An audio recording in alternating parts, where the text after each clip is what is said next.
میری شادی اپنے چچا زاد سے ہوئی تھی۔ ہم ہنسی خوشی زندگی گزار رہے تھے۔ کمی تھی تو بس اولاد کی۔ شادی کے چند سال تو اسی آس میں گزر گئے کہ آج نہیں تو کل اللہ تعالیٰ ہمیں بھی اولاد کی نعمت سے نواز دے گا۔ لیکن پھر برس پر برس گزرنے لگے اور یہ خوشی جولی میں نہ آئی۔ رشتہ داروں اور سسرال والوں نے حفیظ سے کہا کہ تم دوسری شادی کر لو، مگر ان کا ہر بار یہ جواب تھا کہ اولاد ہوگی تو نسیم سے ہوگی، ورنہ میں دوسری شادی نہ کروں گا۔ میں نے بہت علاج کروایا۔ میں کہ جاتی تو والدہ علاج کرواتی، اور جب سسرال میں ہوتی تو وہ لوگ علاج کرواتے۔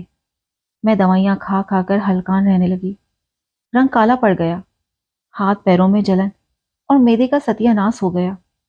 وقت گزرتے دیر نہیں لگتی، پلک جھپکتے 17 سال گزر گئے، مگر اولاد کی آس ابھی تک دل میں چراغ کی طرح جلتی تھی۔ حفیظ کی کیفیت کا مجھے علم نہیں۔ وہ مجھ سے اس محرومی کے دکھ چھپاتے اور کہتے مجھے تم سے اتنی محبت ہے کہ اولاد سے محرومی کا دکھ محسوس نہیں ہوتا۔ وہ کھاتے پیتے گھرانے سے تھے، صاحب جائیداد تھے، مگر کوئی وارث آنگن میں نہیں تھا۔ ان دنوں میں بہت پریشان تھی، کیونکہ میری چھوٹی بہن عطرت کے گھر میں ایک اور بچے کا اضافہ ہونے والا تھا۔ میں ابھی تک ویسی ہی بے مراد تھی۔ ایک دن اس سے ملنے گئی تو وہ آنے والے بچے کے لیے فراک سی رہی تھی۔ اچانک میرے دل میں ایک درد ہوا کہ آنکھیں جھلک گئیں۔ عطرت کا دل بھی دکھ گیا۔ اس کے یہاں چوتھے بچے کی ولادت متوقع تھی۔ اس نے کہا رنجور کیوں ہوتی ہو؟ مجھ سے جو چاہے مانگ لو۔ میں نے جواب دیا کہ اگر بیٹا پیدا ہوا تو اپنے لیے رکھ لینا، لیکن بیٹی ہو تو مجھے دے دینا، کیونکہ اس کی پہلے ہی 2 بیٹیاں تھیں۔ اس نے حامی بھر لی۔ خدا کی کرنی، 1 ہفتے بعد اس کو اللہ نے چاند سی بیٹی عطا کر دی، جس کا نام انہوں نے تہمینہ رکھا۔ تہمینہ کو میں اپنے گھر لے آئی، مگر ساس نے اس کو ہاتھ سے پرے کر دیا۔ نندوں نے ناک پھو چڑھائی کہ پرائی اولاد کو ہم کیوں پالیں؟ حفیظ آئے تو گھر میں قیامت برپا تھی۔ ان کے آتے ہی اور زیادہ گہرا مچ گیا۔ سب نے کہا کہ بچی کو ابھی واپس کر کے آؤ۔ حفیظ ان کے دباؤ میں آ گئے، کہنے لگے کہ تمہیں بچی کو واپس کرنا ہوگا، ورنہ تم بھی گھر سے چلی جاؤ۔ میں 2 دن نہ گئی۔ شرمندگی محسوس ہو رہی تھی کہ بہن کو کیا کہوں گی، اور بچی ایسی پیاری لگی کہ واپس کرنے کو جینا چاہتا تھا۔ تیسرے دن بچی بیمار ہو گئی تو واپس کرتے ہی بنی۔ اس حال میں واپس کرنے جا رہی تھی کہ آنسو گرتے جاتے تھے اور ہچکیاں تھیں کہ زمین و آسمان کانپ گئے ہوں گے۔ جب اتنا دکھ کوئی دے تو عرش تک پہنچ جاتی ہے۔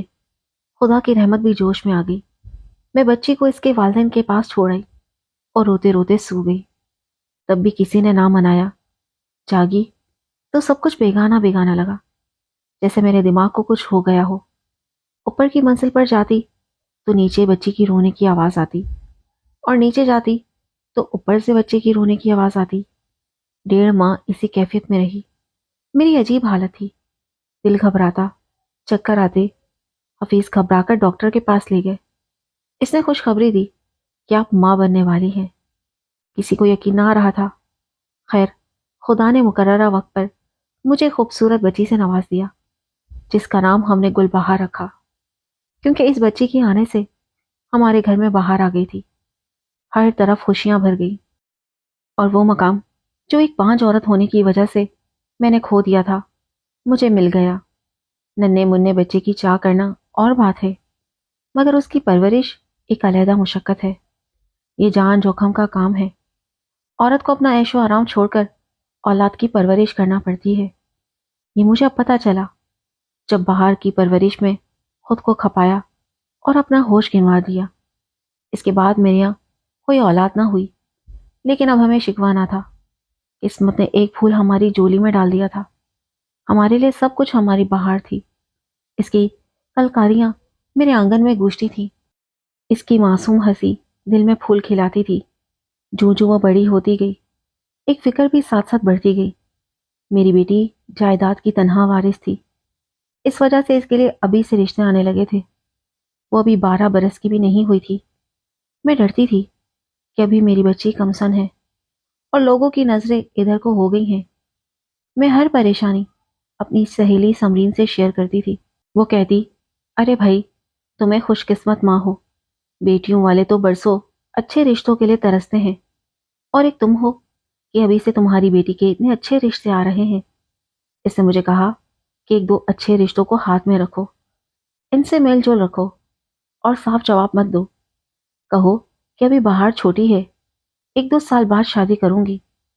اس طرح کے جواب سے جس کو رشتہ لینا ہوگا وہ انتظار کر لیں گے، اور جس کو جلدی ہوگی وہ اپنی راہ لے گا۔ میں نے بہار کی بڑی توجہ سے تربیت کی تھی، کھانا پکانا، سینہ پرونا، گھرداری کا تمام سلیقہ سکھایا تھا۔ سمرین کہا کرتی تھی کہ تمہاری بیٹی نہ صرف چندے آفتاب، چندے مہتاب ہے، بلکہ سیرت میں بھی لاکھوں میں ایک ہے۔ کوئی قسمت والا ہی ہوگا جس کی دلہن بنے گی، اور وہ گھر بھی لاکھوں میں ایک ہونا چاہیے۔ سمرین کی چکنی چپڑی باتیں مجھے بہت متاثر کرتی تھی۔ مجھے کیا خبر تھی کہ وہ خود ہماری دولت و جائیداد پر نظر رکھے ہوئے ہے، اور اپنے بھائی سے میری بیٹی کی شادی کرانا چاہتی ہے۔ سمرین کے ساتھ دوستی اس وجہ سے تھی کہ اس نے ہمارے پڑوس میں گھر لیا تھا اور کرایہ دار کی حیثیت سے رہنے لگی تھی۔ میں صرف سمرین کو جانتی تھی، وہ پڑھی لکھی، با اخلاق، ہمدرد اور مہذب تھی، میرے مسائل میں دلچسپی لیتی تھی اور حل بتاتی تھی۔ انہی خوبیوں کی وجہ سے اس کی گرویدہ ہو گئی۔ وہ جو کہتی میں اسے مانتی تھی۔ بہار نے میٹرک کیا تو سمرین نے کہا، اب اسے اور کیا پڑھانا، زمانہ خراب ہے، تم اسے کالج نہ بھیجو، میں اس کی پڑھائی میں مدد کر دیا کروں گی۔ میری اور حفیظ کی خواہش تھی کہ ہماری بچی اعلیٰ تعلیم حاصل کرے، لیکن سمرین کے کہنے میں نے بہار کو کالج میں داخلہ نہ دلوایا، حالانکہ وہ کالج جانا چاہتی تھی۔ مگر میں نے بہلا پسلا کر اسے سمجھا دیا۔ جب اس نے پرائیویٹ ایف اے کا امتحان دیا تو ایک روز سمرین مبارکباد دینے آئی اور بولی، یہ مناسب وقت ہے، اس عمر میں بچیوں کی شادیاں ہو جانی چاہیے، رشتہ میرے پاس موجود ہے، سنو گی تو ٹھکرا نہ سکو گی۔ کون لوگ ہیں وہ؟ میں نے تجسس ہو کر سوال کیا۔ میرا چھوٹا بھائی عزیر ہے، پڑھا لکھا، خوبصورت، ملازمت کی سی ضرورت نہیں ہے، کیونکہ ہمارے ابو امیر کبیر آدمی ہیں۔ ان کا بینک بیلنس سنو گی تو حیران رہ جاؤ گی۔ یہ تو میں جانتی تھی کہ سمرین کا تعلق ایک امیر گھرانے سے تھا۔ اس کے والدین کا اپنا کاروبار تھا، گھر بھی اپنا تھا، لمبی سی گاڑی میں آتے تھے، لیکن میں نے عزیر کو کبھی نہیں دیکھا تھا۔ سمرین کی شاندار کوٹھی ایک نہایت پوش علاقے میں بن رہی تھی، اس وجہ سے وہ کرائے کے گھر میں رہ رہی تھی۔ یہ اس نے مجھے خود بتایا تھا، تاہم رہن سہن سے اندازہ ہوتا تھا کہ وہ دولت مند گھرانے سے ہے۔ میں لالچ میں آ گئی، حالانکہ ان دنوں بھی بہار کے لیے اچھے رشتے آئے ہوئے تھے۔ خاص طور پر میری نند عارفہ اسے بہت پیار کرتی تھی اور بہو بنانے کی آرزومند تھی، لیکن وہ متوسط طبقے سے تھی، اس لیے میں ان کو زیادہ منہ نہ لگاتی تھی کہ کہیں بیٹے کے رشتے کے لیے میرے میاں کو قائل نہ کر لیں۔ بہت سوچ سمجھ کر میں نے حفیظ کو اس بات پر آمادہ کر لیا کہ ہم بہار کا رشتہ سمرین کے بھائی سے طے کر دیتے ہیں۔ وہ راضی ہو گئے، کیونکہ میں نے ان لوگوں کی عمارت کا نقشہ ہی ایسا کھینچا تھا۔ انہوں نے کہا کہ پہلے لڑکے کو تو دیکھ لو۔ میں نے جواب دیا، دیکھ لیں گے، سمرین کون سی دور ہے، ساتھ ہی تو گھر ہے، کسی دن وہ عزیر کو بلوا لے گی تو دیکھ لیں گے۔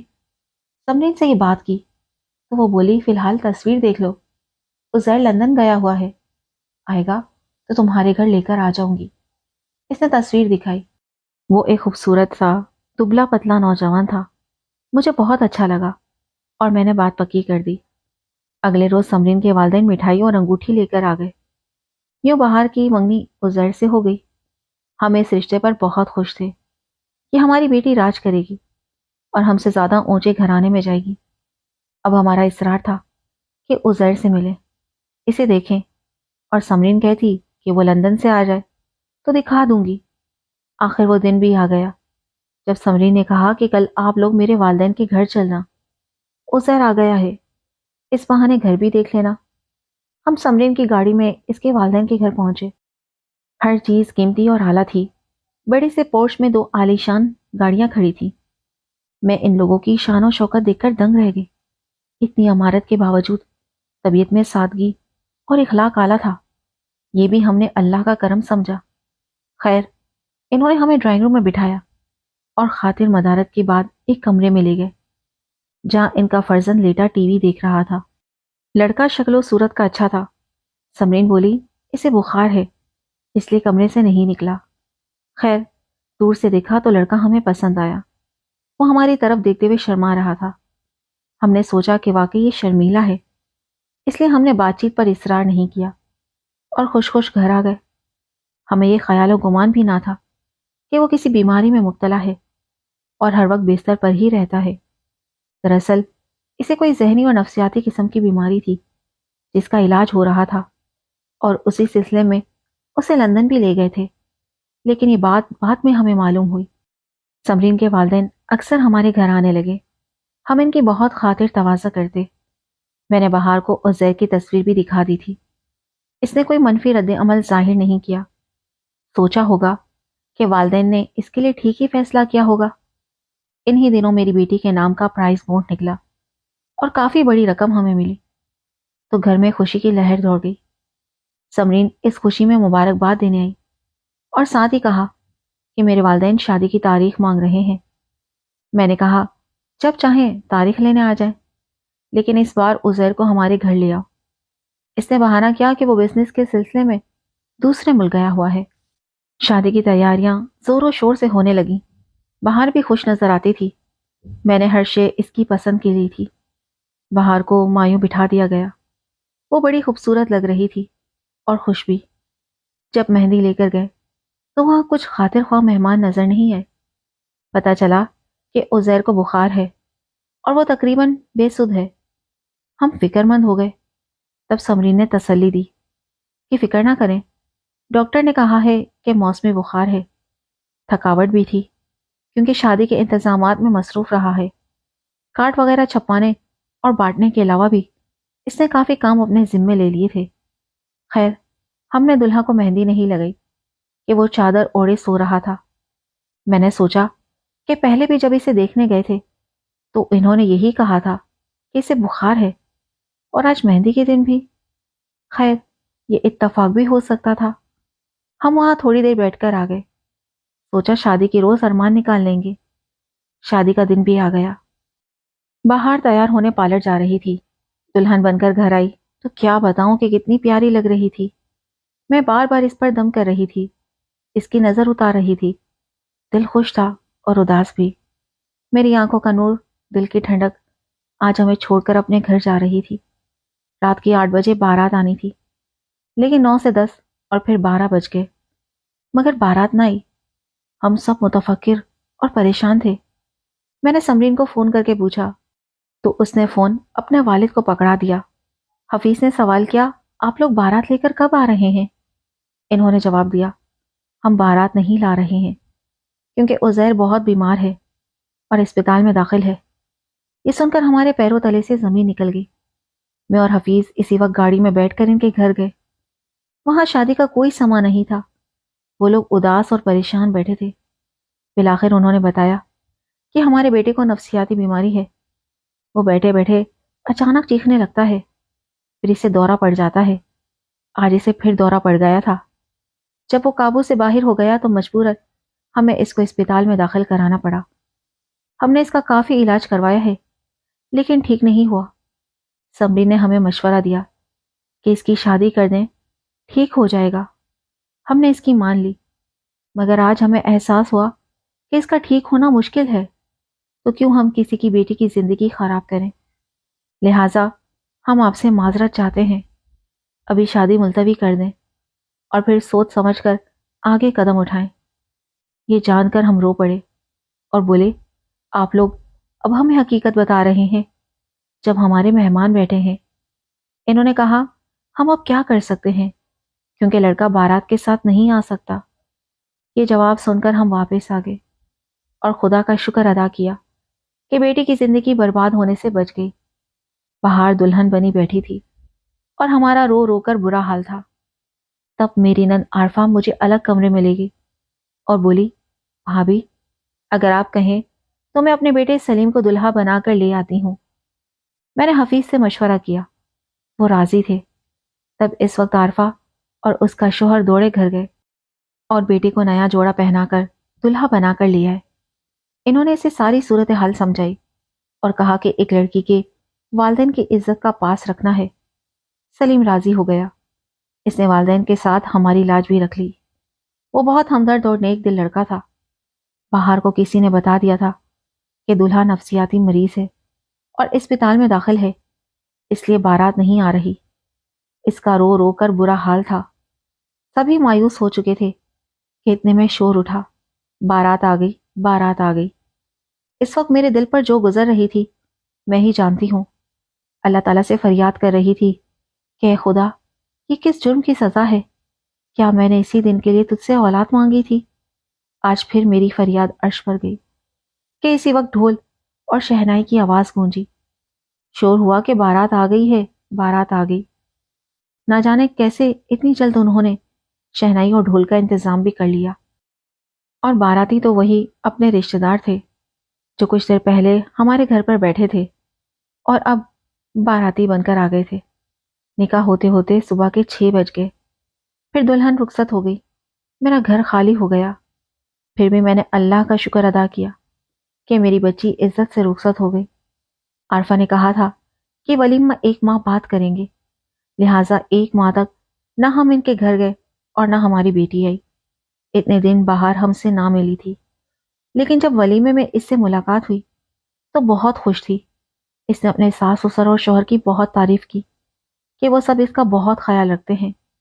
اب غور کیا تو اندازہ ہوا کہ میں ناحق سمرین کی باتوں میں آئی، حالانکہ اس سے 1000 درجے اچھی میری نند تھی جو دل سے بہار کو پیار کرتی تھی، اور سلیم عزیر سے کہیں زیادہ لائق اور خوبصورت تھا۔